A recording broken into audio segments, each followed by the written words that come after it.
We hoped that everyone, that the session actually provided an engaging way to learn and retain the critical information of recognition and interventions in a deteriorating patient.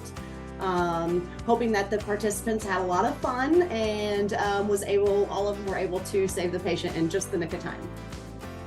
The skills that the activity would reinforce would be appropriate recognition and response during critical thinking while under pressure.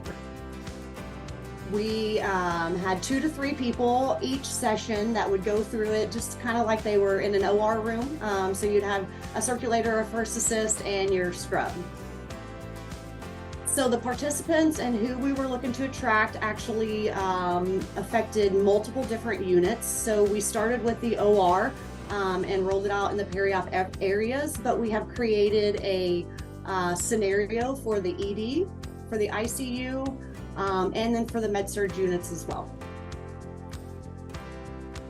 Okay, so the layout of the room, basically, the way it works is I started by giving everybody the scenario, and I led them through their first set of clues. So once they got those clues, that clue itself would lead them to the next set of clues, which would lead them to the next set of clues until they actually saved the patient or the patient didn't make it, one of the two, depending on their time limit.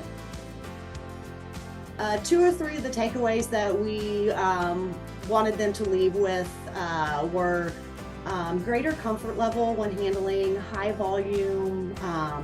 low volume, high risk situations, how to set up and facilitate the escape room itself, and as a perioperative educator, just letting everybody know that education really can be fun.